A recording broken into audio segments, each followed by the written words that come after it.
आज हम बात करेंगे चेक बाउंस के केसेस के बारे में। अगर किसी का चेक बाउंस हो जाता है तो उसके लिए कोर्ट्स में कंप्लेंट की जाती है। अब ट्रायल कोर्ट्स में ऐसे बहुत सारे चेक बाउंस के केसेस हैं, इनकी पेंडेंसी इतनी ज़्यादा है कि इनको डिसाइड करने में कई साल लग जाते हैं। हाल ही में सुप्रीम कोर्ट ने सितंबर 2025 में एक लैंडमार्क जजमेंट दिया, जिसमें बहुत सारी गाइडलाइंस इशू की, जिससे इन केसेस का स्पीडी डिस्पोजल हो सके। सुप्रीम कोर्ट की जो गाइडलाइंस हैं, उनमें जो बहुत ही इम्पॉर्टेंट गाइडलाइंस हैं, वो मैं आपको एक एक करके बहुत ही सिंपल लैंग्वेज में बताऊंगी। तो चलिए इस वीडियो को एंड तक देखते हैं। अगर आपने अभी तक मेरे चैनल को सब्सक्राइब नहीं किया तो प्लीज़ इसे सब्सक्राइब कर लें, जिससे मेरी आने वाली सभी वीडियोस का आपको नोटिफिकेशन मिल सके। सबसे पहली और एक जो इम्पॉर्टेंट गाइडलाइन इशू की गई है, वो सर्विस ऑफ समन्स के बारे में है। पहले इन केसेस में क्या होता था कि सिर्फ कोर्ट्स ही समन्स को सर्व करती थी, लेकिन अब ट्रायल कोर्ट को डायरेक्शन दी गई है कि ट्रायल कोर्ट्स दस्ती समन्स और इलेक्ट्रॉनिक मोड के थ्रू भी समन्स इशू करें। अब दस्ती समन्स में क्या होगा कि समन्स की एक कॉपी कंप्लेनेंट को दी जाएगी। कंप्लेनेंट जो है वो बाय हैंड खुद या फिर किसी के थ्रू एक्यूज्ड पे समन्स सर्व करा सकता है, या फिर रजिस्टर्ड पोस्ट या स्पीड पोस्ट से भी समन्स भेज सकता है। और जो इलेक्ट्रॉनिक मोड ऑफ सर्विस है, उसमें कंप्लेनेंट एक्यूज्ड के पास व्हाट्सएप या ईमेल के थ्रू भी समन्स भेज सकता है।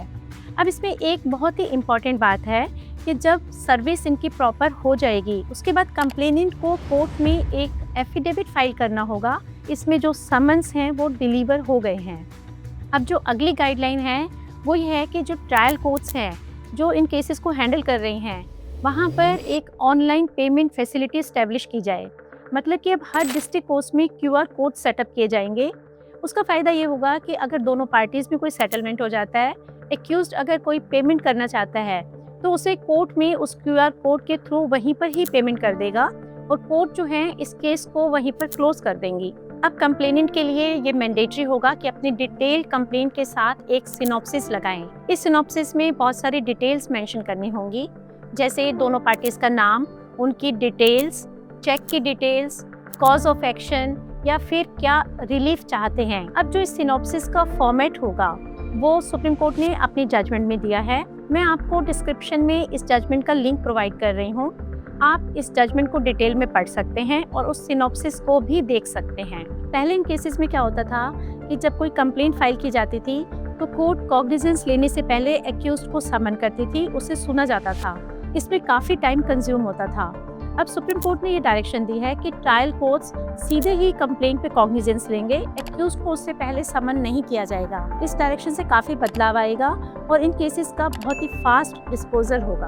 अब हर डिस्ट्रिक्ट एंड सेशन जज को एक डेडिकेटेड डैशबोर्ड मेंटेन करना होगा, जिसमें डिस्प्ले किया जाएगा कि इन चेक बाउंस के जो केसेस हैं उनकी कितनी पेंडेंसी है, उनकी क्या प्रोग्रेस है, कितने केसेस डिसाइड हुए।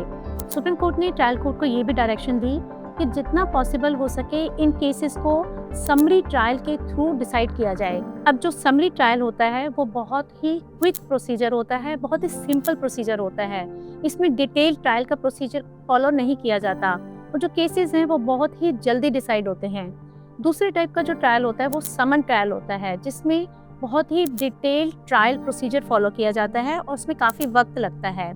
सुप्रीम कोर्ट ने कहा कि अगर ट्रायल कोर्ट को लगता है कि कोई केस समरी ट्रायल के थ्रू डिसाइड नहीं हो सकता, उसके लिए समन ट्रायल करना जरूरी है, तो ट्रायल कोर्ट को स्पेसिफिक रीजंस रिकॉर्ड करने होंगे कि कोर्ट ने इस केस को समरी ट्रायल से समन ट्रायल में क्यों कन्वर्ट किया। मैं उम्मीद करती हूँ कि अब आपको ये गाइडलाइंस काफ़ी क्लियर होंगी, लेकिन अभी भी अगर किसी को इस टॉपिक से रिलेटेड कोई क्वेश्चंस हैं या फिर कोई और कानूनी समस्या है तो आप मुझे कमेंट बॉक्स में लिख सकते हैं, या फिर मुझे डायरेक्ट मैसेज भी कर सकते हैं।